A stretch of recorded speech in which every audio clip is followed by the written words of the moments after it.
गोरेश्वरला जे आता जे आपलं चेअरमनच्या बाजीराव चेअरमनच्या अंडर जेवढं ते संचालक मंडळ आहे ते परत निवडून देणं म्हणजे त्या गोरेश्वर पतसंस्थेचं वाटोळं होणं असं आहे. आपली रक्कम त्यांच्याकडं मागायला गेल्यानंतर ते आपलं म्हणायचे तो आता नाही माझ्याकडं, आल्यावर देईल आणि नीट बोलत नसत, आरेरावीचे शब्द वापरत असत आणि तुम्ही जात इथून उठा, आमचे प्रतिष्ठित लोक येतात तिथं आमकं होतं असं ते म्हणायचे आणि भिकाऱ्यासारखं हाकलून द्यायचे.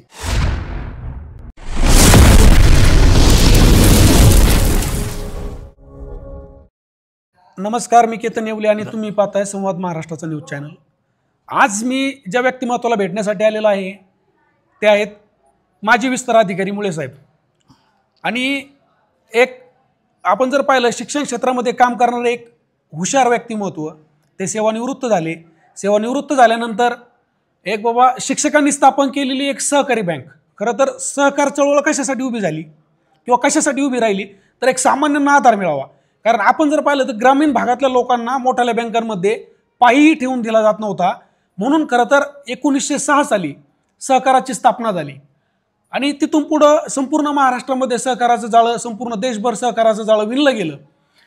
आणि एक विश्वास म्हणून एका शिक्षक माणसाने, भलं ते रिटायर होताना जरी विस्तार अधिकारी म्हणून जरी रिटायर झाले असले, परंतु ते एक शिक्षक होते आणि एका शिक्षकावरती विश्वास ठेवून त्यांनी गोरेश्वर नावाच्या पतसंस्थेमध्ये आपल्या आयुष्यभराच्या कष्टाची जी कमाई होती ती पूर्णपणे त्या बँकेमध्ये ठेवली. साहेब आपल्याशी संवाद साधतील. त्यांना झालेला जो त्रास आहे, त्यांनी ज्या प्रॉब्लेमला फेस केला आहे, त्यांच्या कुटुंबाला किती मानसिक तणावातून बाहेर जावं लागलं. कारण शेवटी या सगळ्या गोष्टी सोप्या नसतात किंवा शिक्षक माणसं हे निर्मळ मनाचे माणसं असतात, त्यांना या गोष्टीत पडायचं नसतं आणि त्या गोष्टीपासून खूपसे लांब असतात. नमस्कार, मी नारायण पांडुरंग मुळे, राहणार पारनेर. मी सेवानिवृत्त विस्तार अधिकारी म्हणून निवृत्त झालो. गोरेश्वरला जे आता जे आपलं चेअरमनच्या बाजीराव चेअरमनच्या अंडर जेवढं ते संचालक मंडळ आहे ते परत निवडून देणं म्हणजे त्या गोरेश्वर पतसंस्थेचं वाटोळं होणं असं आहे. बरोबर. त्यामुळं नवीन लोक आले पाहिजेत, त्याच्यात सर्वसामान्य माणसं आली पाहिजेत, त्यांना सर्वसामान्य ठेवीदाराचं महत्त्व कळालं पाहिजे, त्यांना मानसिक त्रास नाही झाला पाहिजे. मला आयुष्यात एवढा मानसिक त्रास झाला का मी कधीच सहन करू शकत नाही तेवढा. माझं असलेली ठेव ही अंबादास शिवराम नरसाळे यांनी त्यांच्या स्वतःच्या मुलाच्या कर्जात भरून घेतली आणि उरलेले जे पैसे होते ते त्यांच्या सेविंग खात्याला टाकून घेतले आणि मला 7 महिन्यानंतरचे चेक दिले त्यांनी. बरोबर. ते म्हणले तुम्हाला 7 महिने तुम्हाला मी व्याज देणार नाही, तुमचे पैसे परत करेल. 7 महिन्यानंतर मी आपला बँकेत गेलो, त्यांच्याकडं पैसे आणायला गेलो तर त्यांनी सांगितलं असं सध्या नाही, 2 दिवसांनी देतो, 3 दिवसांनी देतो, असं करून करून त्यांनी मला 3 महिने लावले. शेवटी मी बँकेत चेक टाकले शेवटच्या दिवशी. त्या दिवशी ते बँकेत बाउन्स होऊन आले आणि त्यांनी मला बंद खात्याचे चेक दिलेले होते. बरोबर. म्हणजे जे खातं बंद होतं त्याचे चेक मला दिले आणि त्यांचा उद्देशच असा होता का मला माझी रक्कम लाटण्याचा होता, तुमची फसवणूक करण्याचा होता. आणि म्हणून मी पुन्हा बाउन्स झाल्यावरही त्यांच्याकडे बऱ्याच वेळेला गेलो का बाबा माझे पैसे मला परत द्या. मग तुम्ही गुन्हा कधी दाखल केला? मग गुन्हा मी 5 मेला दाखल केला. 5 मेला. आता समजा तुमचा जो गोरेश्वर ते पोलीस स्टेशन प्रवास आहे तो कसा होता? मला गोरेश्वरमध्ये एक तर पैसे काढायला त्रास झाला, म्हणजे ते हेलपाटे घालून नको वाटलं मला.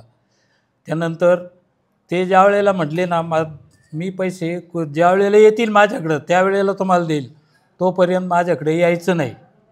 मग असं ऐकल्यानंतर मी पोलीस स्टेशनला तक्रार दाखल केली. मग तक्रार दाखल केल्यानंतर मग ते आले तर ते म्हणले मला थोडे पैसे घ्या, नंतर बाकीचे देतो. मी सगळे पैसे देऊन टाका माझे. बरोबर. त्यांनी ते मला म्हणले तुम्हाला, मी पोलीस स्टेशनला गेले होते, आले होते, ते मला म्हणले तुम्हाला एकही पैसा देणार नाही, तुम्हाला काय करायचे ते करा. शेवटी मी पोलीस स्टेशनला तक्रार दिली. पैसे भेटले तुमचे? पैसे जमा केलेत कोर्टात असं कळलं आहे. राजकारणात पडणं, हे करणं, ते करणं, आता त्यांचं काय असेल आतला तो व्यवहार आपल्याला माहीत नाही. बरोबर पण त्यांनी सामान्य लोकांचे पैसे एकदम ठप्प झाले, बरोबर म्हणून हे उद्योग करावा लागले. आणि त्याच्यासाठी आपली राहिलेली रक्कम तेवढी आपण ती तिथं ठेवली होती ना, बरोबर मग ती जर मिळाली नाही तर आपल्या कुटुंबाचं काय? घरातली सुनेच्या नावावरची होती, मुलीच्या नावावरची होती, मंडळीच्या नावावरची होती, अशी सगळी रक्कम त्यांच्याकडे होती ती. आणि मग हे मंडळ निवडून येऊन काय फायदा आहे यांचा? बरोबर सामान्य माणसाला जर असा मानसिक त्रास होत असेल तर चांगलं नाही आहे. आपलेच पैसे त्या पतसंस्थेत ठेवून अनेक वेळेला जाऊन त्यांच्या हातापाया पडून भीक मागल्यासारखं ती आपलीच ठेव आपण परत मिळवायच्यासाठी प्रयत्न करणं सगळ्यात मानसिकदृष्ट्या सगळ्यात वाईट. माझं वय वर्ष 80 आहे आणि या वयात मला ह्या अशा अवस्थेत हे पैसे आणायची जायची पाळी आली. आपली रक्कम त्यांच्याकडं मागायला गेल्यानंतर ते आपलं म्हणायचे तो आता नाही माझ्याकडं, आल्यावर देईल. आणि नीट बोलत नसत, आरेरावीचे शब्द वापरत असत आणि तुम्ही जात इथून, उठा, आमचे प्रतिष्ठित लोक येतात तिथं, अमकं होतं असं ते म्हणायचे आणि भिकाऱ्यासारखं हाकलून द्यायचे. मग त्यामुळं ह्या पतसंस्थेमध्ये चेअरमननीच स्वतः जर गव्हर्नमेंटलाच फसवले तर सामान्य जनतेचं काय हो? कुठला कसं फसवलं? हा म्हणजे त्यांनी आपला डमी शिक्षक ठेवला, संस्थेचे पगार त्यांना दिला शिक्षकाला आणि ते गव्हर्नमेंटचा घेतला. हा किती वर्ष कारभार चालला असं? हा 5-7 वर्ष चालला असेल. 5-7 वर्ष. नाही कोणती शाळा होती? हिवरे कोरडा आणि एक डिकसळे होतं. डिक्सळ आणि हिवरे कोरडा.